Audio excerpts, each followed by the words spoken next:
नमस्कार, मैं समीक्षा दादीज पॉपुलर सुपरफास्ट न्यूज में आपका स्वागत करती हूं। 2000 का नोट बंद होने पर बोले सीएम अशोक गहलोत। केंद्र के अध्यादेश के बाद एलजी की पवार रिटर्न्स। पीएम मोदी पर भड़के AIMIM chief Asaduddin Owaisi. G7 बैठक में पहुंचे पीएम मोदी, बोले हिरोशिमा का नाम सुनते लोग कांप जाते हैं। सीएम केजरीवाल के निर्णय को मानना एलजी की बाध्यता। क्या 2024 के लिए मायावती फिर करेंगी गठबंधन? बीएसपी की बैठक में दिया स्पष्ट संदेश। अडानी ग्रुप के लिए आई बड़ी खुशखबरी, सुप्रीम कोर्ट की कमेटी से मिल गई क्लीन चिट, दौड़ने लगे शेयर। आगरा पहुंची द केरला स्टोरी की एक्ट्रेस सोनिया बलानी, फिल्म को लेकर किया बड़ा दावा। अध्यादेश के खिलाफ आपको विपक्ष का साथ मिलने की उम्मीद। सिद्धारमैया के साथ 28 कांग्रेस विधायक मंत्री ले सकते हैं शपथ। अब खबरें विस्तार से। 2000 का नोट बंद होने पर बोले CM Ashok Gehlot. Reserve bank of India ने 2000 रुपए के नोट को वापस लेने का फैसला किया है। बैंक के इस फैसले पर राजस्थान के मुख्यमंत्री अशोक गहलोत ने सवाल उठाया है। उन्होंने कहा कि सरकार ये बताए कि उसे ऐसा फैसला क्यों लेना पड़ा। इसके पीछे रहस्य को सरकार को जनता को बताना चाहिए। राजस्थान के मुख्यमंत्री ने नोट जमा कराने के लिए समय सीमा देने को सही कदम बताया है। उन्होंने कहा कि सरकार ने इससे पहले ऐसा करके बहुत बड़ी गलती की थी, वह एक बहुत बड़ा ब्लंडर था। उन्होंने कहा कि देश में पहले भी 1000 के नोट बंद किए गए थे, लेकिन तब जनता को इसे जमा कराने के लिए समय दिया गया था। अब जो किया है ना, 30 सितंबर तक जमा कर सकते हैं। नोटबंदी जब कभी होती है, पहले भी हुई 1000 रुपए की हुई थी कोई जमाने के अंदर। पिछले 30-40 साल में 2-3 बार ऐसे केस हुए हैं। मैं उस वक्त मैंने पूछा था क्वेश्चन कि भाई आपने 500 का नोट 1000 का बंद करके 2000 का नोट आया कैसे मार्केट के अंदर? आज तो जवाब नहीं आ रहा है। पूरा देश पूछ रहा है कि 500 का नोट बंद करना अचानक ही, 1000 का बंद करना, 2000 का नोट आप मार्केट में फेंक दिया आपने, जो कि बड़ा नोट होता है, ब्लैक मनी ज्यादा चांस होती है जनरेट होने की। वो आपने कैसे फैसला किया? क्यों फैसला किया? समझ के परे अभी तो रहस्य बना हुआ है। अब आपने बंद किया तो वो बताए कि ये बंद करने का उनके पीछे मंशा क्या है? क्या फिर ब्लैक मनी बंद करने की मंशा है? फिर करेंसी आ गई, ज्यादा आ गई क्या? वो बताएं। वो लोग लाइन में लगेंगे और भी 20,000 तक ही बदले जा सकते हैं नोट। एक बार में 20,000 से ज्यादा 2000 के नोट नहीं बदले जा सकते। वो तो देखिए, टाइम जो इन्होंने दिया है, टाइम देना ही पड़ता है। पहले ब्लंडर किया इन्होंने टाइम नहीं दे करके। टाइम देना एक अलग बात है, पर देश को बताए, विश्वास में लेना चाहिए कि हमने इन कारणों से 2000 का नोट हमने बंद करने का फैसला किया है।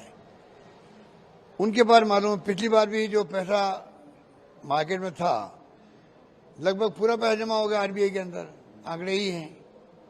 तो उस वक्त भी कुछ नहीं हुआ। कहाँ तो वो एक्स्ट्रा मनी थी, ब्लैक मनी थी, कहाँ वो फेक करेंसी थी, कहाँ छुप गई, बाद में कैसे कन्वर्ट हो गई। भारी करप्शन हुआ था उस वक्त में बैंकों के अंदर, भारी करप्शन हुआ था।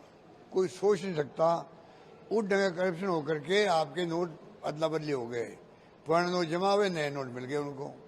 अब आपने जो नया फैसला किया है, अब वो बताए पब्लिक को विश्वास में ले कम से कम। केंद्र के अध्यादेश के बाद एलजी की पावर रिटर्न्स, सुप्रीम कोर्ट के आदेश की अवमानना। दिल्ली की आम आदमी पार्टी सरकार को अधिकारियों के तबादले का अधिकार मिलने अभी 8 दिन ही हुए थे कि केंद्र सरकार ने अध्यादेश के जरिए वे अधिकार फिर उपराज्यपाल को सौंप दिए। केंद्र सरकार ने दिल्ली के अफसरों के तबादले नियुक्ति के लिए राष्ट्रीय राजधानी सिविल सेवा प्राधिकरण का गठन किया है।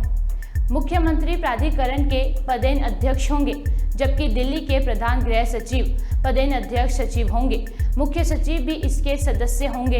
यही प्राधिकरण सर्वसम्मति या बहुमत के आधार पर तबादले की सिफारिश करेगा, पर आखिरी फैसला दिल्ली के उपराज्यपाल का होगा। मुख्यमंत्री तबादले का फैसला अकेले नहीं कर सकेंगे। अभी मेरी एलजी साहब से मुलाकात हुई और उनसे मैंने पूछा कि वो सर्विसेज सेक्रेटरी को बदलने वाली फाइल कब कर रहे हैं, तो उन्होंने कहा मैं भेज रहा हूं और मैं उम्मीद करता हूं कि वो जल्द इसको भेज देंगे, ताकि बिकॉज सर्विसेज सेक्रेटरी सबसे क्रिटिकल होते हैं। हम आगे जितने भी प्रशासनिक फेरबदल करना चाहते हैं वो सारे सर्विसेज सेक्रेटरी करते हैं, तो सबसे पहले उनका चेंज जरूरी था।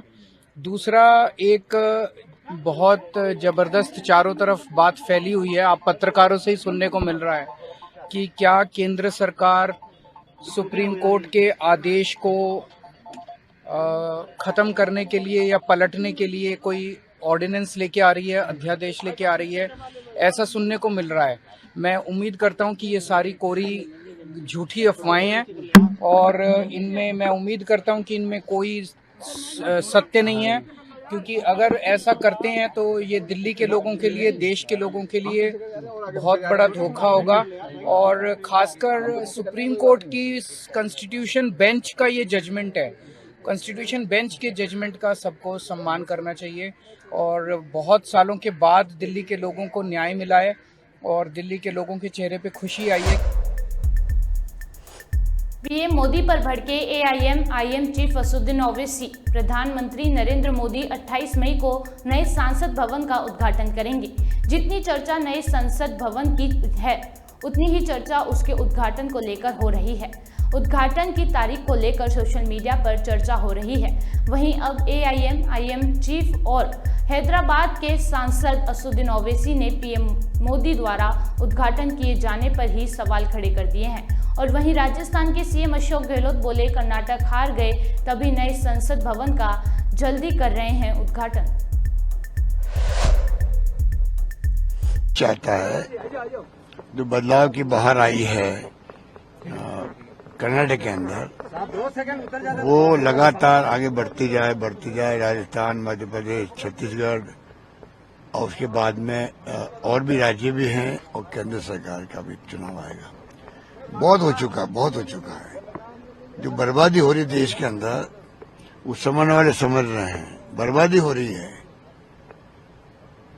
वायलेंस हो रहा है देश के अंदर, छापे पड़ रहे हैं ईडी, इनकम टैक्स, सीबीआई के, और छापों की डेफिनेशन दी जा रही है और ढंग से। प्रधानमंत्री जो बोलने की स्टाइल है वो लोगों को भ्रमित करने वाली है। जिस प्रकार वो भ्रमित कर रहे हैं लोगों को, देशवासियों को, उसको आपको, हम सबको, देशवासियों को, प्रदेशवासियों को समझना पड़ेगा। आज लोकतंत्र खतरे के अंदर हो गया है, संविधान की धज्जियां उड़ रही है, जुडिशरी के ऊपर दबाव है बहुत भयंकर, ये माहौल है। कर्नाटक की जनता ने सबक सिखा दिया है। जिस प्रकार से कैंपेन किया प्रधानमंत्री जी ने और इनके अन्य नेताओं ने, उनको समझ में आ गई जनता क्या चाहती है। सर, आप जिस तरीके से चुनाव आप लोग जीते हैं कर्नाटक में, उसके बाद अपोजिशन कहीं ना कहीं थोड़ा नर्म पड़ता हुआ नजर आ रहा है।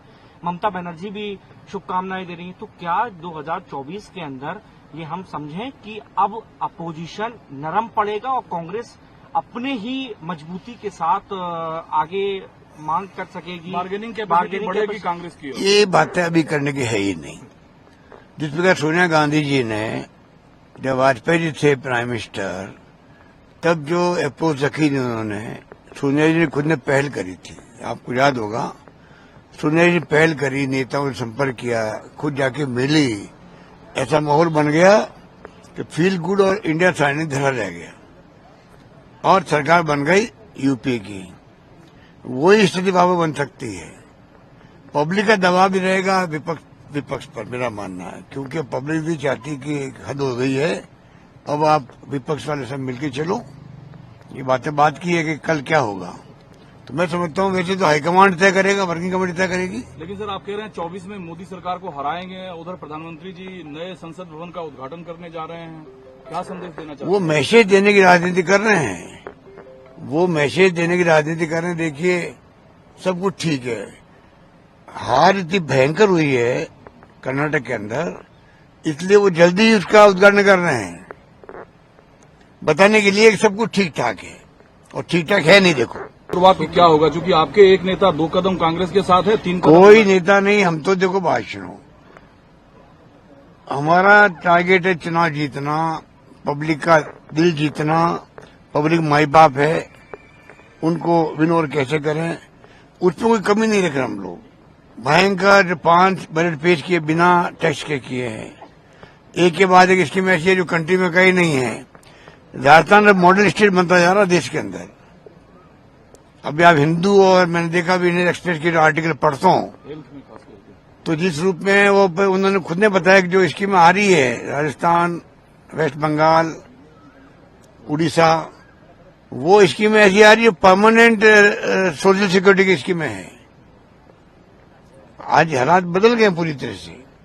जो हमने स्कीमें दी है मॉडल बने राजस्थान अपने आप के अंदर, मैं कह सकता हूँ, तो हम जीतेंगे आराम से। 2024 के चुनाव में वो सभी आपके सहयोगी साथी होंगे, ये मानकर चला जाए। देखिए, मैंने फिर आपको कहा, अब ये प्रोसेस शुरू हुआ है, वक्त बताएगा किस प्रकार से सब लोग साथ आते हैं। साथ आएंगे, आना चाहिए, देश हित में है। G7 बैठक में पहुंचे पीएम मोदी, बोले हिरोशिमा का नाम सुनते लोग कांप जाते हैं। G7 समिट में हिस्सा लेने के लिए जापान पहुंचे प्रधानमंत्री नरेंद्र मोदी ने हिरोशिमा में महात्मा गांधी की प्रतिमा का अनावरण किया। इस दौरान उन्होंने कहा कि हिरोशिमा का नाम सुनते ही आज भी दुनिया कांप जाती है। आज दुनिया क्लाइमेट और आतंकवाद से जूझ रही है। हिरोशिमा ये नाम सुनते ही आज भी दुनिया थरथरा उठती है, कांप जाती है। G7 समिट की मेरी इस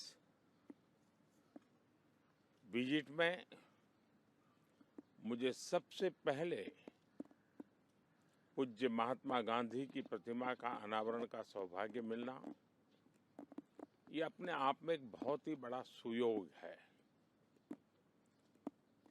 आज विश्व क्लाइमेट और आतंकवाद की लड़ाई से जूझ रहा है। पूज्य बापू के आदर्श क्लाइमेट के साथ जो लड़ाई है उसे जीतने का उत्तम से उत्तम मार्ग है। उनकी जीवन शैली प्रकृति के प्रति सम्मान, समन्वय और समर्पण का उत्तम उदाहरण रही है।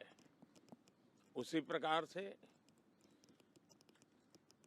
बुद्ध और गांधी की धरती, जिसने विश्व को शांति का संदेश दिया, हिरोशिमा की धरती पर, और जापान जो कि भगवान बुद्ध के विचारों के से पल्लवित पोषित है, वहां पूज्य बापू की प्रतिमा अहिंसा के, करुणा के उन विचारों को आगे ले जाने में बहुत बड़ी प्रेरणा बनेंगे।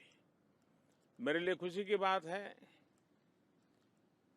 कि जापान के प्रधानमंत्री पिछले दिनों जब भारत आए थे तो मैंने उन्हें बौद्ध गया से लाया हुआ एक पवित्र वृक्ष का पौधा दिया था, और आज उन्होंने मुझे बताया कि उन्होंने उस बोधि वृक्ष का पौधा था वो हिरोशिमा के गार्डन में लगाया है, ताकि हिरोशिमा आते ही, याद आते ही शांति के महत्व दुनिया समझ सकती है। मैं पूज्य बापू को आदरपूर्वक श्रद्धांजलि देता हूं। मैं हिरोशिमा के मेयर का, यहाँ की काउंसिल का, जापान गवर्नमेंट का हृदय से आभार व्यक्त करता हूं कि उन्होंने पूज्य बापू की प्रतिमा को यहाँ पर स्थान दिया और मुझे आज उसका लोकार्पण करने का अवसर दिया है। हम सब पूज्य बापू के आदर्शों को जानने का, जीने का और जगत के कल्याण के रास्ते पर चलने का प्रयास करें, यही उनको सच्ची श्रद्धांजलि होगी। सीएम केजरीवाल के निर्णय को मानना एलजी की बाध्यता। दिल्ली सरकार में मंत्री आतिशी ने शनिवार को एक प्रेस कॉन्फ्रेंस के दौरान कहा कि बीती रात केंद्र सरकार एक अध्यादेश लेकर आई। ये अध्यादेश लोकतंत्र और संविधान की हत्या करने के लिए लेकर आई है। ये सुप्रीम कोर्ट के फैसले के जरिए सीएम अरविंद केजरीवाल को मिली अधिकारियों की ट्रांसफर पोस्टिंग के अधिकार को छीनने का प्रयास है।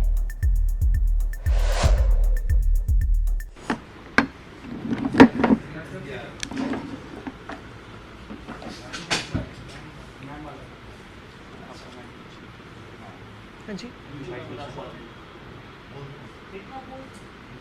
हाँ जी, स्टार्ट करें मेरे।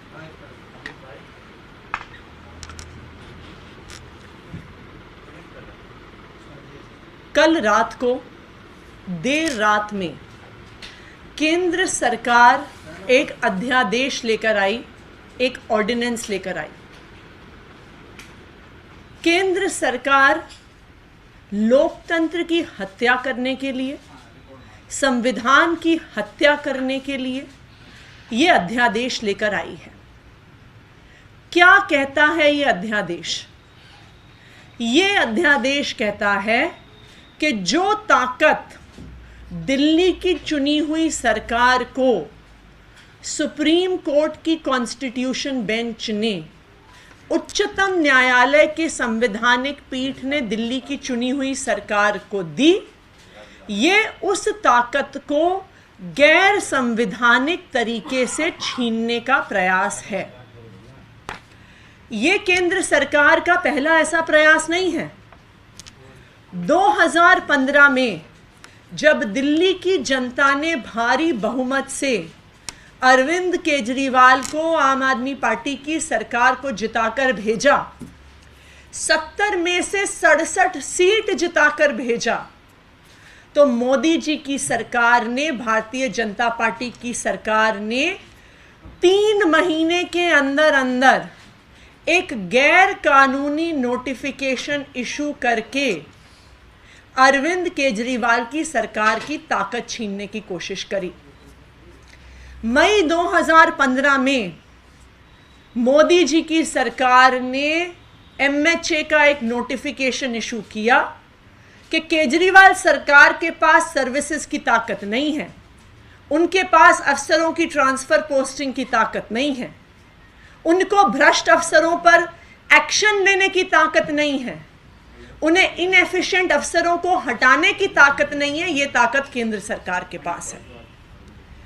8 साल की कानूनी लड़ाई के बाद जो हाई कोर्ट, सुप्रीम कोर्ट के 2 संवैधानिक पीठों के आदेश के बाद 11 मई को सुप्रीम कोर्ट की कॉन्स्टिट्यूशन बेंच ने कहा कि केंद्र की सरकार का आदेश गलत था। सुप्रीम कोर्ट ने कहा कि ताकत दिल्ली की चुनी हुई सरकार के पास है। जो ये सुप्रीम कोर्ट का आदेश था जो 11 मई को आया है, ये क्या कहता है? ये कहता है कि दिल्ली की चुनी हुई सरकार के पास ताकत क्यों है। सुप्रीम कोर्ट ने कहा कि 3 संवैधानिक सिद्धांतों के आधार पर दिल्ली की चुनी हुई सरकार के पास ताकत है। पहला सिद्धांत, इस देश का संघीय ढांचा यानी federal structure of the constitution. Supreme court के आदेश ने कहा कि federal structure of the constitution के प्रिंसिपल के आधार पर किसी भी राज्य की सरकार की ताकत छीनी नहीं जा सकती है। कि अगर केंद्र सरकार को ही सारी ताकत देनी होती तो इस देश के संविधान निर्माता एक संघीय ढांचा क्यों बनाते? तो सबसे पहला सिद्धांत जो सुप्रीम कोर्ट ने रखा कि federal structure of the constitution से दिल्ली की चुनी हुई सरकार के पास ताकत है।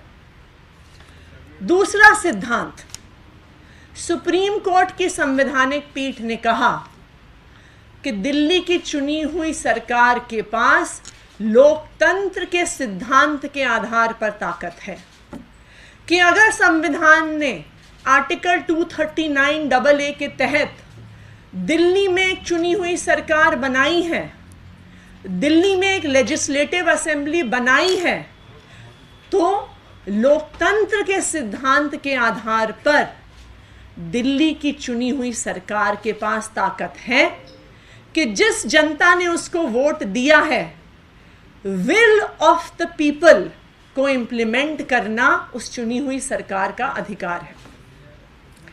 तीसरा संवैधानिक सिद्धांत, सुप्रीम कोर्ट ने कहा कि अफसरों की चुनी हुई सरकार के प्रति जवाबदेही, ये भी एक संवैधानिक सिद्धांत है और इसलिए जरूरी है कि दिल्ली की चुनी हुई सरकार के प्रति अफसरों की जवाबदेही हो, वरना चुनी हुई सरकार विल ऑफ द पीपल यानी जनता की इच्छा, जनता की राय को इम्प्लीमेंट नहीं कर सकती है।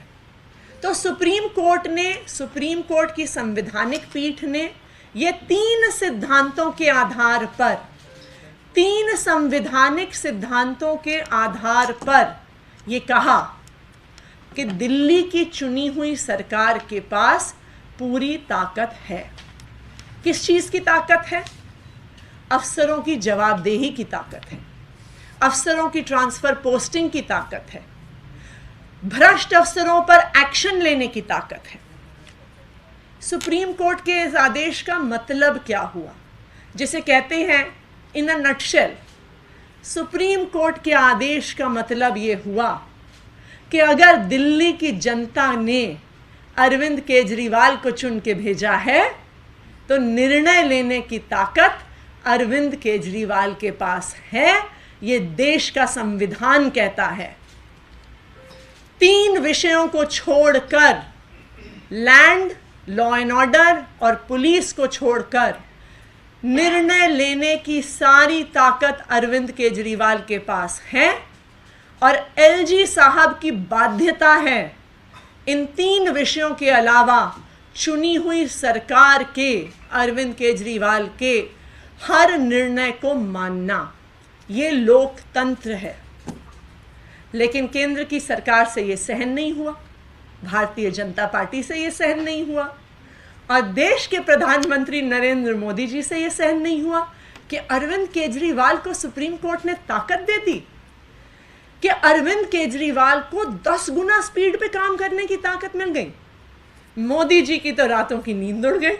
मोदी जी को अरविंद केजरीवाल की सपने आने लगे, डरावने सपने आने लगे कि 8 साल से इतनी दिक्कतों के बावजूद, मेरी हर कोशिश के बावजूद केजरीवाल ने इतना काम करके दिखा दिया जो बीजेपी की सरकारें 20-20 सालों में नहीं करके दिखा पाई, वो केजरीवाल ने बिना किसी पावर के करके दिखा दिया। स्कूल अच्छे कर दिए, अस्पताल अच्छे कर दिए, बिजली फ्री दे दी, पानी फ्री दे दिया, महिलाओं को बस यात्रा फ्री दे दी, दिल्ली को शानदार सड़कें, फ्लाईओवर दे दिया। जब बिना पावर के 8 साल में इतना काम कर दिया, तो अब केजरीवाल के हाथ में पूरी पावर अगर सुप्रीम कोर्ट ने दे दी तो अब तो केजरीवाल 10 गुना स्पीड पे काम करेगा। तो इसलिए मोदी जी ने सोचा कि केजरीवाल के काम को रोकने के लिए, चाहे कुछ दिन के लिए सही, कोई ना कोई तरीका तो निकालना पड़ेगा। क्या फर्क पड़ता है कि वो तरीका अनकॉन्स्टिट्यूशनल है, क्या फर्क पड़ता है कि वो तरीका गैर संवैधानिक है, क्या फर्क पड़ता है कि वो तरीका गैर लोकतांत्रिक है। लेकिन मोदी जी ने सोचा कि कुछ दिन के लिए तो सही केजरीवाल के काम को रोका जाए। तो क्या किया मोदी जी की सरकार ने, क्या किया मोदी जी ने? रात के अंधेरे में कल रात को 11 बजे सुप्रीम कोर्ट की 6 हफ्ते की छुट्टी होने के बाद चुपके से चोर दरवाजे से एक गैर संवैधानिक अध्यादेश लेकर आए। उन्हें भी पता है कि यह अध्यादेश गैर संवैधानिक है, उन्हें भी पता है कि सुप्रीम कोर्ट इस अध्यादेश को तुरंत स्ट्राइक डाउन कर देगा। उन्हें भी पता है कि ये गैर लोकतांत्रिक है, लेकिन उन्होंने सोचा कि अब तो सुप्रीम कोर्ट की 6 हफ्ते की छुट्टी हो गई, तो उन्होंने कल का इंतजार किया। वो 1 हफ्ते पहले भी अध्यादेश लेके आ सकते थे, वो 3 दिन पहले भी अध्यादेश लेके आ सकते थे, वो 1 दिन पहले भी अध्यादेश लेके आ सकते थे, लेकिन उन्होंने उस तारीख का इंतजार किया जिस दिन सुप्रीम कोर्ट की 6 हफ्ते की छुट्टी होने वाली थी, कि 6 हफ्ते तक तो सुप्रीम कोर्ट बंद है, तो 6 हफ्ते तो हम इस अनकॉन्स्टिट्यूशनल ऑर्डिनेंस से दिल्ली की चुनी हुई सरकार का काम रोक सकते हैं। तो क्या कहता है ये ऑर्डिनेंस? ये ऑर्डिनेंस क्यों गैर संवैधानिक है? सबसे पहली चीज, ये ऑर्डिनेंस जो government of NCT of Delhi के एक्ट में लाया गया है, सबसे पहले ये कहता है, अपने सेक्शन 3A में ये कहता है कि दिल्ली की चुनी हुई सरकार को सर्विसेज पर कोई कानून बनाने का अधिकार नहीं है, कि दिल्ली लेजिस्लेटिव असेंबली को सर्विसेज पर कोई भी कानून बनाने का अधिकार नहीं है। ये तो बिल्कुल ही क्लियर कट रूप से संविधान के खिलाफ है, लेकिन उससे भारतीय जनता पार्टी को और मोदी जी को तो कोई फर्क नहीं पड़ता। तो पहला प्रोविजन वो सबसे पहले इसमें करते हैं कि सर्विसेज पर कानून बनाने की ताकत दिल्ली लेजिस्लेटिव असेंबली के पास नहीं है, नंबर 1। नंबर 2, कि दिल्ली में ट्रांसफर पोस्टिंग की ताकत, एक नई अथॉरिटी बनाई जाएगी, नेशनल सिविल सर्विसेज अथॉरिटी। क्या होगी ये national capital civil service authority? Transfer posting के लिए एक नई अथॉरिटी बनाई जाएगी, national capital civil service authority. इस अथॉरिटी में 3 मेंबर होंगे। इसके चेयरपर्सन होंगे दिल्ली के मुख्यमंत्री, इसके मेंबर होंगे दिल्ली के चीफ सेक्रेटरी, और इसके मेंबर होंगे दिल्ली के होम सेक्रेटरी। लेकिन दिल्ली के चीफ सेक्रेटरी को दिल्ली की चुनी हुई सरकार नहीं अपॉइंट करेगी, दिल्ली के चीफ सेक्रेटरी को केंद्र सरकार अपॉइंट करेगी। दिल्ली के होम सेक्रेटरी को भी दिल्ली की सरकार नहीं अपॉइंट करेगी, दिल्ली के होम सेक्रेटरी को भी केंद्र सरकार अपॉइंट करेगी। तो ये जो national capital civil service authority बनेगी, उसमें दिल्ली के चुने हुए मुख्यमंत्री चेयरपर्सन तो होंगे, पर वो माइनॉरिटी में होंगे, वो निर्णय नहीं ले पाएंगे, क्योंकि national capital civil service authority, ये अध्यादेश कहता है कि national capital civil service authority सिर्फ और सिर्फ मेजॉरिटी से डिसीजन लेगी। तो इसमें जो भी निर्णय होगा वो केंद्र सरकार के 2 ब्यूरोक्रेट्स के अनुसार होगा, दिल्ली की चुनी हुई सरकार के अनुसार नहीं होगा।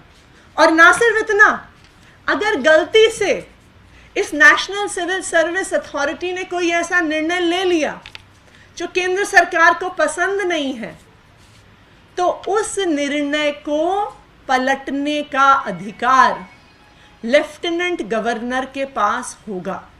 इसका मतलब ये हुआ कि पहले तो कोई निर्णय हो नहीं पाएगा चुनी हुई सरकार के द्वारा, लेकिन अगर गलती से भी ऐसा निर्णय हो गया तो फाइनल पावर उस निर्णय के ऊपर एलजी साहब के पास रहेगी।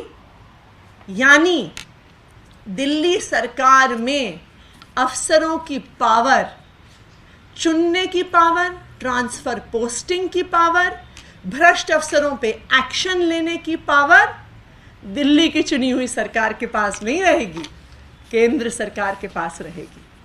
तो कुल मिलाकर जो अध्यादेश कल रात में आया है, अगर मैं कहूं कि इन अ नटशेल ये अध्यादेश क्या कहता है, तो ये अध्यादेश कहता है कि चाहे दिल्ली की जनता केजरीवाल को चुन के भेजे, चाहे दिल्ली की जनता अरविंद केजरीवाल को विधानसभा में 90% की ज्यादा सीटों से जिता के भेजे, लेकिन दिल्ली को केजरीवाल नहीं चलाएगा, दिल्ली को केंद्र सरकार चलाएगी।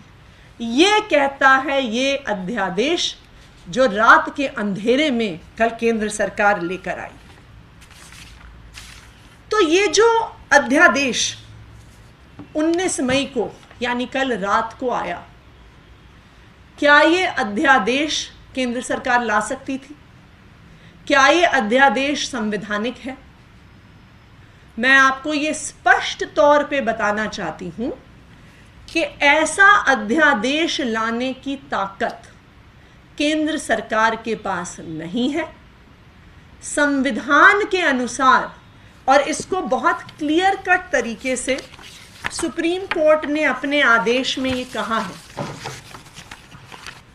और मैं आपको ये पढ़ के दिखाती हूं। पैराग्राफ 160 जो सुप्रीम कोर्ट की कॉन्स्टिट्यूशन बेंच ने कहा है, the involvement of the union of India in the administration of NCTD is limited by constitutional provisions, and any further expansion would be contrary to the constitutional scheme of governance.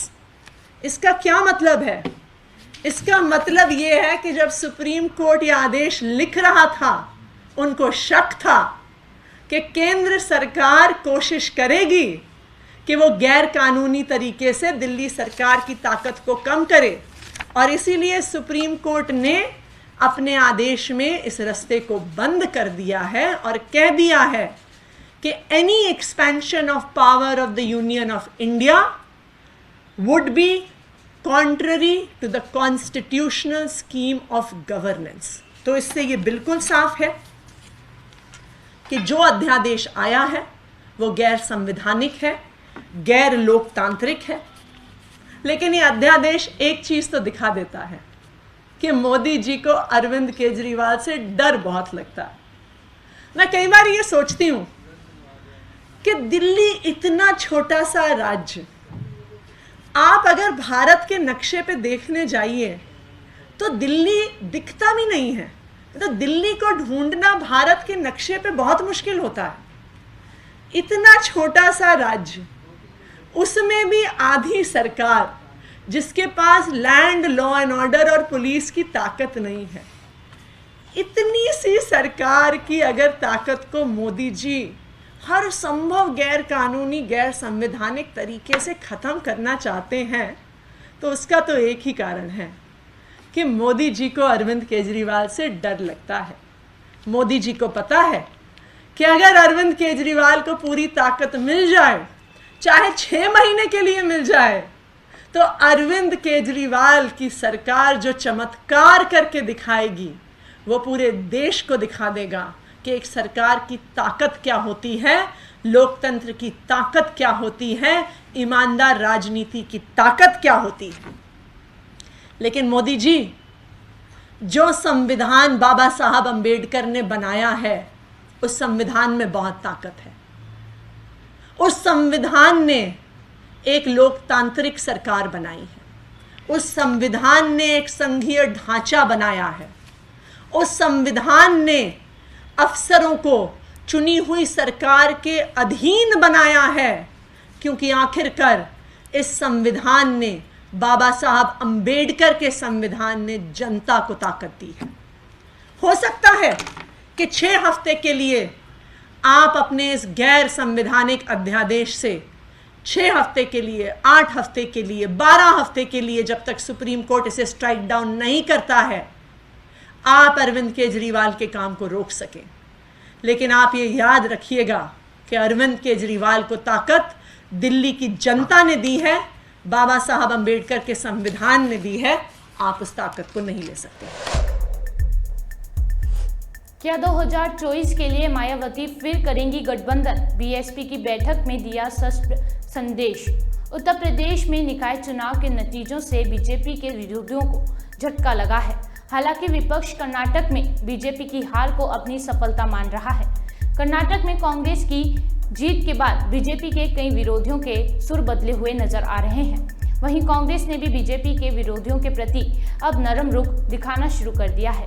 Congress ने कर्नाटक में शपथ ग्रहण समारोह के लिए यूपीए के तमाम सहयोगियों को निमंत्रण भेजा है। कांग्रेस ने समाजवादी पार्टी प्रमुख अखिलेश यादव को निमंत्रण भेजा गया है। हालांकि बीएसपी चीफ मायावती को शपथ ग्रहण के लिए निमंत्रण नहीं भेजा गया है, जिसके बाद सपा का कांग्रेस के साथ गठबंधन पर तमाम तरह की अटकलें लगना शुरू हो गई है। हालांकि दूसरे ओर मायावती ने लखनऊ में बैठक कर गठबंधन पर स्थिति फिर से स्पष्ट कर दी है। अडानी ग्रुप के लिए आई बड़ी खुशखबरी, सुप्रीम कोर्ट की कमेटी से मिल गई क्लीन चिट, दौड़ने लगे शेयर। अडानी हिडनबर्ग के मामले की जांच के लिए सुप्रीम कोर्ट द्वारा गठित विशेष समिति की रिपोर्ट सामने आ गई है। समिति ने अपनी रिपोर्ट में कहा कि पहली नज़र में मौजूदा नियमों या कानून का उल्लंघन नहीं पाया गया है। इस रिपोर्ट के सार्वजनिक होते ही अडानी ग्रुप की कंपनियों के शेयरों ने जोरदार छलांग लगाई है। अडानी पावर और अडानी ग्रीन के शेयरों में 5% की तेजी से अपर सर्किट लगा। शुक्रवार की सुबह के कारोबार में अडानी के शेयर कमजोर नजर आ रहे थे, लेकिन सुप्रीम कोर्ट ने जैसे ही विशेष कमेटी की रिपोर्ट सामने आई, शेयर रॉकेट बन गए। ये भी टेंटेटिव रिपोर्ट है, सेबी की रिपोर्ट अभी आनी है। 173 पेज की रिपोर्ट है ये। इस रिपोर्ट में ये लिखा है कि कोई प्राइस मैनिपुलेशन नहीं थी, कोई आर्टिफिशियल इंक्रीज नहीं था, जो भी रेगुलेटरी मैकेनिज्म थे उनको फॉलो किया गया, सेबी की तरफ से कोई रेगुलेटरी फेलियर नहीं था। सो देयरफॉर कोई इलीगैलिटी अभी तक नहीं हुई है। और सजेशंस और अभी कमेटी देगी कि क्या करना चाहिए फ्यूचर में, बट आज की डेट में इस रिपोर्ट के हिसाब से न अडानी ग्रुप की कोई गलती पाई गई, न उनके किसी इन्वेस्टर की गलती पाई गई। लेकिन सेबी ने जो आज तक कहा है उसका मजमून आपको सुप्रीम कोर्ट के जज की कमेटी में साफ जाहिर है, और वो ये जाहिर करता है कि आज तक कोई वायलेशन अडानी ग्रुप की नहीं है किसी भी मुद्दे पे। आगरा पहुंची द केरला स्टोरी की एक्ट्रेस सोनिया बालानी फिल्म को लेकर किया बड़ा दावा। द केरला स्टोरी फिल्म में आसिफा बा का किरदार निभाने वाली सोनिया बालानी शुक्रवार को अपने घर उत्तर प्रदेश के आगरा पहुंची। सोनिया बालानी ने द केरला स्टोरी में अहम किरदार निभाया है। उनका स्थानीय लोगों और झूलेलाल समिति ने स्वागत सम्मान किया। इस दौरान सोनिया बालानी ने कहा कि फिल्म का किरदार 100% सच्चा है। हम और हमारी टीम उन लड़कियों से मिले हैं जिनके साथ इस तरह की घटना हुई है। और वहीं द केरला स्टोरी की प्रेस कॉन्फ्रेंस में अदा शर्मा और निर्देशक ने दिए हर सवाल के जवाब। जितने भी नेगेटिव कैरेक्टर्स जब आप करते हो, अगर लोग उसे गुस्से से देखते हैं या नफरत करते हैं, मतलब कहीं ना कहीं आपने उसे सही तरीके से किया है, शायद इसीलिए लोगों को गुस्सा आ रहा है। ऐसा तो नहीं कि विवादों के बाद से मूवियां जब हिट होने लगी? नहीं, मुझे तो लगता है बहुत सारी फिल्म्स पे, लाल सिंह चड्ढा और ऐसी बहुत सारी फिल्म्स थी जिस पे विवाद हुए थे। मुझे ऐसा बिल्कुल नहीं लगता कि विवादों की वजह से फिल्म हिट होती है, क्योंकि एक लिमिट तक तो हिट हो जाती है उससे। पर आज भी लोग देखे जा रहे हैं। आज इतने वीक्स हो गए हमारी फिल्म को रिलीज हुए हुए। मैं अभी परसों ही उन लड़कियों के साथ मिली जिनके साथ सच में फोर्स कन्वर्जन्स हुए हैं। 26 लड़कियां आई थीं और उनके आश्रम में कुछ 7,000 लोगों का ऐसा रिकॉर्ड है, लड़के लड़कियों का, जिनके साथ फोर्स कन्वर्जन हुआ है। और रही बात जो फिल्म में हमने स्टोरी दिखाई है तीनों लड़कियों की, वो बिल्कुल सब कुछ सच है, क्योंकि सुदीप्तो सर जो हमारी फिल्म के डायरेक्टर हैं, वो पिछले 7 सालों से इस फिल्म पे रिसर्च कर रहे हैं। फिल्म जब हम लोग साइन कर रहे थे तब उन्होंने हमें वो पिक्चर्स, वीडियोज, वो सब दिखाए थे जो उन्होंने कलेक्ट किए हैं उन 7 सालों में। तो और वो शालिनी का जो कैरेक्टर है, उन्होंने अपनी बुक भी लिखी है पूरी। तो वर्ड बाय वर्ड ये परसों एक लड़की ने बोला कि जो जो मेरे कैरेक्टर ने लाइंस कही हैं फिल्म में, वो सब उनके साथ हुआ था। देखिए, हमने एक अच्छी इंटेंशन से फिल्म बनाई थी। मैंने जैसे आपको बताया, सुदीप्तो सर ने 7 साल से रिसर्च किया। उनका पर्पस ये था कि ये ट्रू स्टोरी है जो बहुत लोगों को नहीं पता और सब लोगों के सामने आए। अब अगर इसको ज्यादा से ज्यादा लोगों के सामने लाने के लिए अगर कोई पॉलिटिकल पार्टी हेल्प कर रही है, मुझे नहीं पता किसका क्या एजेंडा है, लेकिन मुझे ऐसा लगता है कि अगर ज्यादा से ज्यादा लोगों तक ये बात फैलाई जा रही है तो ये तो अच्छी बात है ना। ब्रेन वॉशिंग को लेके ये कि फिल्म देखिए और आप समझिए कि ब्रेन वॉश किस तरीके से किया जाता है। सिर्फ ये नहीं, और अलग अलग तरीके के भी ब्रेन वॉश होते हैं। मुझे लगता है थोड़ा सा अवेयरनेस लड़के लड़कियों को सबको होनी चाहिए कि कोई उन्हें गलत तरह से ब्रेन वॉश ना। अगर टेररिस्ट की जो लोग हैं, कौम है, हम लोग डेफिनेटली टारगेट कर रहे हैं, बहुत सारा हेटरेट प्रोजेक्ट कर रहे हैं टेररिस्ट के अगेंस्ट, ताकि लोग जब ये फिल्म देखें तो वो लोग सोचे कि ये टेररिस्ट कितने बुरे हैं और क्या क्या कर रहे हैं लड़कियों को, गैंग रेप कर रहे हैं। 15 आदमी एक साथ एक टाइम पे एक लड़की को रेप कर रहे हैं। प्रेग्नेंट औरत को 9 महीने प्रेग्नेंट औरत को रेप कर रहे हैं। लड़कियों को ड्रग कर रहे हैं, कैप्टेगॉन और एम्फेटामिन जैसे ड्रग्स दे के उसे सीरिया लेके जा रहे हैं जबरदस्ती, बिना उसकी मर्जी के उसे अपने खानदान से दूर लेके जा रहे हैं। तो डेफिनेटली हम लोग टेररिस्ट को टारगेट कर रहे हैं। एंड जो फिल्म देख के आए हैं उनको भी समझ में आया कि हम लोग टेररिस्ट को ही टारगेट कर रहे हैं, तो वो हमारे साइड पे है और इसलिए आई थिंक हमें इतना सपोर्ट मिल रहा है। तो अगर आपने देखी नहीं हो आप डेफिनेटली देखो, एंड आई एम श्योर आपको भी डेफिनेटली ये थ्रेट्स आ रहे हैं, तो ये थ्रेट्स किनको आ रहे हैं, कहाँ आ रहे हैं, एक चीज सर। और सेकंड मैं ये जानना चाहता हूँ कि ओटीटी पे कब आ रही है फिल्म? Thank you. हाँ, दो सवाल की जवाब ये है, हमारे पास शायद हमारी डिस्ट्रीब्यूटर वेस्ट बंगाल की डिस्ट्रीब्यूटर इसमें ही होंगे, उनके साथ हम कॉन्स्टेंटली टच में हैं। बहुत सारे ये एग्जीबिटर्स, हॉल की ओनर विपुल सर को हमारी बॉम्बे ऑफिस की जो डिस्ट्रीब्यूशन के लोग हैं उनको फोन करके ये बोल रहे हैं कि हम फिल्म दिखाना चाहते हैं, लेकिन कोई ना कोई फोन आते हैं इस फिल्म नहीं चलाने के लिए। वो कौन लोग हैं मुझे मालूम नहीं, अगर मालूम होगा तो आप लोगों के साथ मैं अगर टेररिस्टों का नाम ले सकता हूं तो उनका नाम भी बता दूंगा। किसी ने फोन करके धमकी जब देते हैं तो नाम तो नहीं बताते हैं ना। अच्छा, दूसरी सवाल ओटीटी, ये फिल्म बड़े पर्दे के लिए बनाया गया है। ये फिल्म हम चाहते हैं कि दुनिया की सब लोग बड़े पर्दे में देखें, because this film has some statement, visual statement also. I mean it has been shot in Kerala, it has been shot in Hindukush zone in northern face, you know, western Himalaya, Hindukush zone में भी shoot हुई है। So it has a visual storytelling, visual statement also. So I want to, that is what विपुल जी और मैं decision लिया था, ये film को ज्यादा से ज्यादा लोगों को हम बड़े पर्दे में दिखाएंगे, and then we will come to OTT. And moreover, this film got a A certification. A certification अगर OTT में आ जाते हैं ना, ज्यादातर लोग देख नहीं पाते हैं, तो इसलिए we are socially conscious filmmakers, so we will definitely go to OTT, but अध्यादेश के खिलाफ आपको विपक्ष का साथ मिलने की उम्मीद। दिल्ली में अधिकारियों की ट्रांसफर पोस्टिंग को लेकर केंद्र सरकार द्वारा अध्यादेश जारी करने के बाद से आम आदमी पार्टी के नेताओं का उग्र विरोध जारी है। मंत्री सौरभ भारद्वाज और आतिशी के बाद अब राज्यसभा सांसद संजय सिंह ने केंद्र सरकार पर निशाना साधा है। उन्होंने कहा कि ये अध्यादेश भारत के संविधान के खिलाफ है।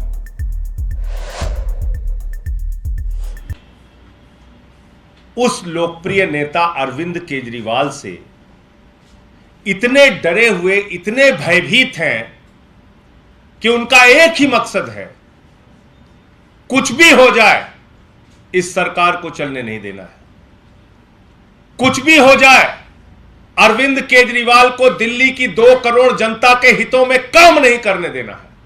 कुछ भी हो जाए, दिल्ली के बच्चों की पढ़ाई नहीं होनी चाहिए, मोहल्ला क्लिनिक नहीं बनना चाहिए, बुजुर्गों की तीर्थ यात्रा नहीं होनी चाहिए, बिजली फ्री नहीं मिलनी चाहिए, शिक्षा मुफ्त में नहीं मिलनी चाहिए, इलाज मुफ्त नहीं मिलना चाहिए, घर घर राशन नहीं पहुंचना चाहिए। कुछ भी हो जाए, इन सारे कामों को रोकना है, क्योंकि दिल्ली की जनता ने यह अपराध कैसे कर दिया कि अपने बेटे को 90% सीट देकर मुख्यमंत्री बना दिया। इसको रोकना है। और कैसे रोका जा रहा है? 8 साल की लंबी लड़ाई चलती है। माननीय सर्वोच्च न्यायालय की संविधान पीठ का फैसला आता है। 5 जजों का, सर्वोच्च न्यायालय के 5 न्यायाधीशों का फैसला आता है, और वो फैसला सर्वसम्मति से आता है। क्या कहा जाता है उस फैसले में? कि दिल्ली की चुनी हुई सरकार के पास अधिकारियों की ट्रांसफर और पोस्टिंग की जिम्मेदारी होगी, इसलिए कि दिल्ली की 2 करोड़ जनता के प्रति एक चुनी हुई सरकार की जवाबदेही है। यह फैसला आता है सुप्रीम कोर्ट का, और उसके बाद 2 दिन भी नहीं बीतता, भारतीय जनता पार्टी की सरकार, नरेंद्र मोदी जी की सरकार माननीय सर्वोच्च न्यायालय के फैसले को, संविधान पीठ के फैसले को एक अध्यादेश से बदल देती है। एक ऑर्डिनेंस से बदल देती है। कहती नहीं मानते सुप्रीम कोर्ट, नहीं मानते संविधान पीठ, नहीं मानते इस देश का संविधान, नहीं मानते इस देश का कानून, और ऑर्डिनेंस लेके आते हैं। एक काला अध्यादेश, एक तुगलकी अध्यादेश, एक ऐसा अध्यादेश जो माननीय सर्वोच्च न्यायालय के फैसले के खिलाफ है, जो भारत के संविधान के खिलाफ है। और ये सवाल सिर्फ अरविंद केजरीवाल जी का नहीं है, ये सवाल सिर्फ आम आदमी पार्टी का नहीं है, ये सवाल है भारत के महान लोकतंत्र का, ये सवाल है दुनिया के सबसे बड़े लोकतंत्र का, ये सवाल है बाबा साहब डॉक्टर भीमराव अंबेडकर के द्वारा लिखे गए संविधान का कि वो संविधान बचेगा या नहीं बचेगा।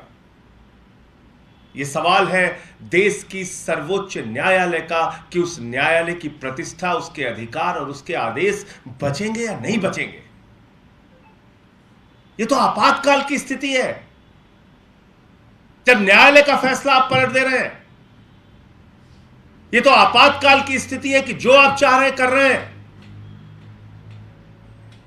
ऐसी तानाशाही, ऐसी बददिमागी, आप कल्पना कीजिए जब इस सर्वोच्च न्यायालय का फैसला आया, दिल्ली के मुख्यमंत्री ने कहा प्रधानमंत्री को एक पिता की भूमिका में होनी चाहिए, प्रधानमंत्री को एक अभिभावक की, एक पिता की भूमिका में होना चाहिए, और सभी राज्य सरकारों को समान दृष्टि से देखते हुए उनके अधिकार देने चाहिए।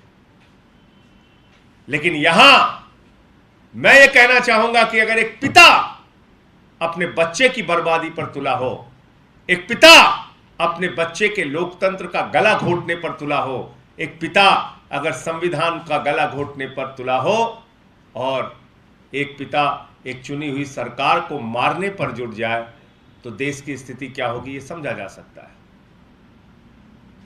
तो इसलिए ये जो फैसला आया है, ये सीधे तौर पे बताता है कि भारत के प्रधानमंत्री को न इस देश के लोकतंत्र में यकीन है, न इस देश के संघीय ढांचे में यकीन है।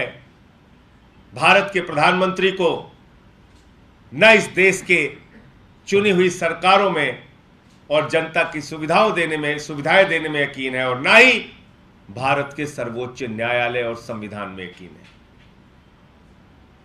उनको सिर्फ तानाशाही करनी है, उनको सिर्फ डंडे से सरकार चलानी है। और आज ये जो फैसला है ऑर्डिनेंस का, मैं समझता हूं सर्वोच्च न्यायालय में तो जाएगा ही, और वहां पर माननीय सर्वोच्च न्यायालय इस तानाशाही पूर्ण फैसले का संज्ञान लेगा। लेकिन कितनी मजेदार बात है, कह रहे 2 अफसर मुख्यमंत्री के ऊपर है। दिल्ली का गैर चुना हुआ एलजी 2 करोड़ जनता के द्वारा चुनी हुई सरकार के ऊपर है। तो फिर यहां चुनाव कराने का, विधानसभा के गठन का, सर्वोच्च न्यायालय ने जिन बातों का स्पष्ट रूप से लिखा, उन बातों का क्या मतलब रह गया? कोई भी परिवर्तन, कोई भी अध्यादेश संविधान के दायरे में होगा, संविधान से बाहर जाकर नहीं हो सकता। और इस देश का संविधान संघीय ढांचे की बात करता है, इस देश का संविधान चुनी हुई सरकारों को अधिकार देने की बात करता है। तो आप भारत के संविधान से बाहर जाकर कोई अध्यादेश कैसे ला सकते हैं? भारत के संविधान से बाहर जाकर कैसे कोई कानून लेके आ सकते हैं? तो इसलिए इस बात को पूरा देश देख रहा है कि आज एक ऐसा नेता जो दिल्ली में दिन रात लोगों की सेवा करना चाहता, काम करना चाहता है, एक ऐसा नेता जो आपकी जिंदगी में, आपके बच्चों की जिंदगी में बदलाव लाना चाहता है, बुजुर्गों की सेवा करना चाहता है।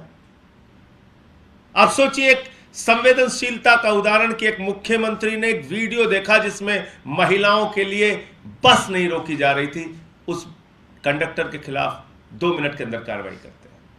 यही नहीं चाहते मोदी जी, चाहते हैं नहीं, वो महिलाएं तो परेशान रहनी ही चाहिए क्योंकि उन्होंने केजरीवाल को चुना है, ये बुजुर्ग तो पैसा परेशान रहना ही चाहिए। इनको कैसे तीर्थ यात्रा मिल रही है, इनको कैसे बुढ़ापे की पेंशन मिल रही है, कैसे विधवा पेंशन मिल रही है? इनको तो परेशान रहना ही चाहिए क्योंकि इन्होंने केजरीवाल जी को चुना है। कैसे गरीब आदमी का बच्चा इतने अच्छे अच्छे स्कूल में पढ़ रहा है? बताओ, मोदी जी के रहते ये संभव है? कैसे उन बच्चों के मां बाप ने केजरीवाल जी को चुन लिया? कैसे गरीब के घर में रोशनी आ रही है, 300 यूनिट बिजली फ्री मिल रही है? ये अगर ऐसी धारणा भारत के प्रधानमंत्री की होगी, ऐसी धारणा भारतीय जनता पार्टी की होगी, तो मैं इस देश के लोगों से कहना चाहता हूं, आप भी जरा सोचिए इन लोगों के बारे में, जरा ध्यान दीजिए। कैसे लोग बैठ गए हैं, कैसी घृणित और नफरत की मानसिकता के लोग इस देश की सत्ता को चला रहे हैं। जरा गंभीरता से आप लोग 1 मिनट लगा के सोचिए, क्या ऐसे लोगों के हाथ में देश सुरक्षित है जो आपके बच्चों का भविष्य बर्बाद करने पर तुले हैं, जो आपके मोहल्ला क्लिनिक और घर घर के राशन की योजना रोकने पर तुले हुए हैं, जो दिल्ली के 2 करोड़ लोगों का काम रोकने पर तुले हुए हैं, जो भारत के संविधान को पलटने पर तुले हुए हैं, जो भारत के सर्वोच्च न्यायालय की प्रतिष्ठा को खत्म करने पर तुले हुए हैं? ये सवाल सिर्फ अरविंद केजरीवाल का नहीं है, भारत के महान लोकतंत्र और बाबा साहब डॉक्टर भीमराव अंबेडकर के द्वारा लिखे गए संविधान का है। और मैं समझता हूं कि जब ये मामला फिर से सर्वोच्च न्यायालय के सामने जाएगा तो निश्चित रूप से माननीय सर्वोच्च न्यायालय इन बातों का संज्ञान लेगा। मुझे इतनी बात कहनी थी। आपका कोई प्रश्न? आप लोग सीधे सुप्रीम कोर्ट का रुख करेंगे? सरकार जो है वो सुप्रीम कोर्ट का रुख करेंगे? उस पर सरकार फैसला लेगी और मुख्यमंत्री जी फैसला लेंगे कि उसमें क्या उनको करना है। लेकिन मैं सिर्फ इतना कह रहा हूं कि ये जो फैसला आया है, ये सर्वोच्च न्यायालय की संविधान पीठ और सर्वोच्च न्यायालय के 5 जजों के फैसले को पलटने का अध्यादेश है, जो कोई मामूली बात नहीं है, जो सामान्य बात नहीं है। और ऐसे तो फिर देश का लोकतंत्र नहीं बचेगा और निश्चित रूप से इसका संज्ञान सर्वोच्च न्यायालय लेगा। संसद में मामला जाएगा, आप लोग उसका विरोध करेंगे, लेकिन क्या आंदोलन को लेकर कुछ तैयारी है कि आप सड़क पर इसका कैसे विरोध करेंगे? देखिए, सड़क से लेकर संसद तक इसका विरोध करेंगे और मुझे लगता है कि संसद तक ये पहुंचेगा ही नहीं, उसके पहले ही सर्वोच्च न्यायालय इस फैसले को संज्ञान में लेते हुए, इस अध्यादेश को संज्ञान में लेते हुए अपना निर्णय देगा। लेकिन जब संसद में आएगा तो उस वक्त क्या होगा ये आप देखिएगा।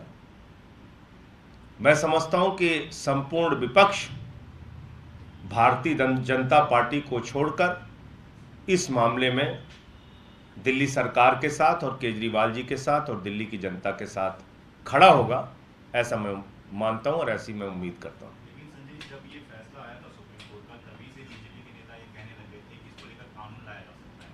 अब जब ये अध्यादेश लाया गया, तब भी बीजेपी के नेता ये कह रहे हैं कि आप अधिकारियों को डरा रहे हैं, धमका रहे हैं, उनको जान से मारने की धमकियां तक मिल रही हैं, तो फिर ऐसे में इनकी रक्षा कौन करेगा? जो लोग ऑर्डिनेंस ला के अधिकारियों की, दागदार अधिकारियों की सेवा बढ़ाते हैं, जो लोग रिटायरमेंट के बाद भी कमिश्नर और ईडी डायरेक्टर और सीबीआई के डायरेक्टर के पोस्ट पर अपने चहेते, अपने उंगली के इशारे पर नाचने वाले लोगों को अपॉइंट करते हैं, जो लोग अपने खिलाफ एक शब्द बोलने वाले अधिकारी को न सिर्फ हटाते हैं, सस्पेंड करते हैं, टर्मिनेट करते हैं, बल्कि उठा के उसको जेल में बंद करके सड़ाते हैं, वो हमसे सवाल पूछ रहे हैं। अरे हमने तो जो सर्वोच्च न्यायालय ने अधिकार दिया उसका पालन हम कर रहे थे और सर्वोच्च न्यायालय ने कहा कि देश संघीय ढांचे से चलेगा, लोकतंत्र से चलेगा, चुनी हुई सरकार से चलेगा, संविधान के दायरे से चलेगा। तो जब हमको ट्रांसफर पोस्टिंग का अधिकार सर्वोच्च न्यायालय की 5 जजों की संविधान पीठ ने दिया, तो उस पर हम अगर कोई ट्रांसफर पोस्टिंग कर रहे हैं, 1-2 ट्रांसफर पोस्टिंग, उस पर खड़े होकर चिल्ला रहे हो, मतलब तानाशाही की पराकाष्ठा है, और क्या कहेंगे इसको। संजय जी, कल एक फैसला हो रहा है, आरबीआई ने कहा कि 2000 का जो नोट है उसको चलन से हटा दिया जाएगा। इसको बड़ा क्रांति माना गया था 2016 में। देखिए 2016 में जब क्रांति मानी गई थी, उस वक्त भी केजरीवाल जी ने कहा था कि ये दुनिया का सबसे बड़ा भ्रष्टाचार है। तब भाजपाइयों ने क्या कहा, हमारे देश के चौथी पास राजा ने कहा कि 2000 की नोट आने से भ्रष्टाचार खत्म हो जाएगा मित्रों। अब वही चौथी पास राजा कह रहा है 2000 की नोट खत्म करने से भ्रष्टाचार खत्म हो जाएगा मित्रों। ऐसे अनपढ़ आदमी को अगर देश का प्रधानमंत्री बनाओगे तो दिन रात कोई भी आके कुछ भी समझा के फैसला लेके चला जाएगा। ये क्या मजाक बना रखा है आपने। जब आप 2000 का नोट लाते हैं तो कहते हैं भ्रष्टाचार खत्म हो जाएगा, काला धन खत्म हो जाएगा, आतंकवाद खत्म हो जाएगा। कितने बड़े बड़े दावे किए गए थे। कुछ लोग तो ये बता रहे थे कि 200 फीट नीचे अगर नोट गड़ी रहेगी तब भी चिप से पता चल जाएगा। ऐसा करिश्मा सब बता रहे थे। और अब कह रहे हैं 2000 नोट का बंद, 2000 की नोट बंद होने से भ्रष्टाचार खत्म हो जाएगा।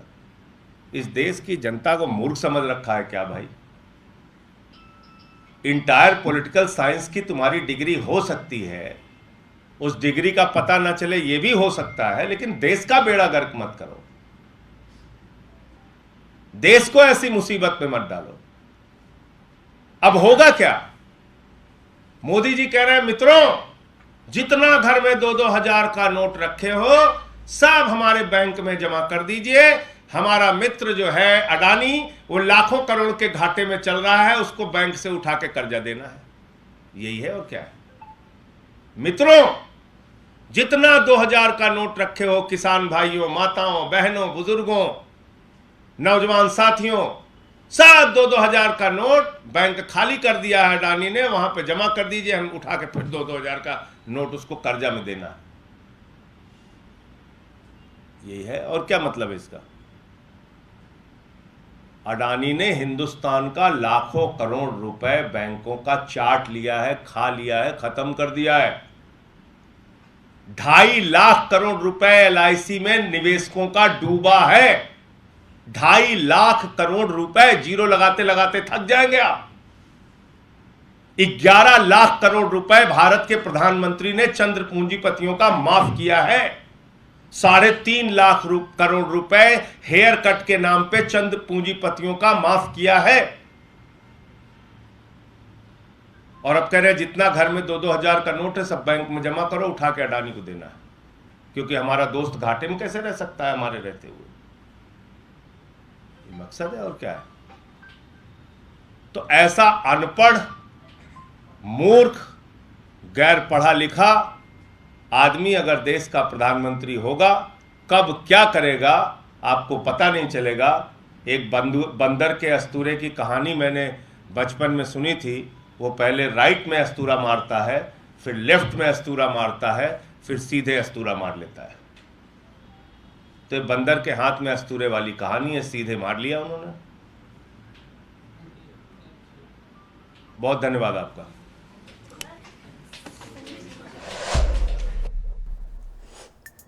सिद्धारमैया के साथ 28 कांग्रेस विधायक मंत्री ले सकते हैं शपथ। कर्नाटक में 13 मई को विधानसभा चुनाव के नतीजों की घोषणा के 5 दिनों बाद कर्नाटक के मुख्यमंत्री को चुनने की कवायद खत्म हो सकी है। कांग्रेस अब शनिवार को मुख्यमंत्री सिद्धारमैया और डिप्टी सीएम DK शिवकुमार के साथ 28 लोगों को मंत्री पद की शपथ दिलाकर राज्य मंत्रिमंडल के गठन में देरी से बचने के लिए फुर्ती दिखाने की कोशिश कर रही है। मनोनीत मुख्यमंत्री और उप मुख्यमंत्री पद शनिवार को शपथ लेने वाले मंत्रियों की सूची को अंतिम रूप देने के लिए शुक्रवार को दिल्ली वापस लौटे।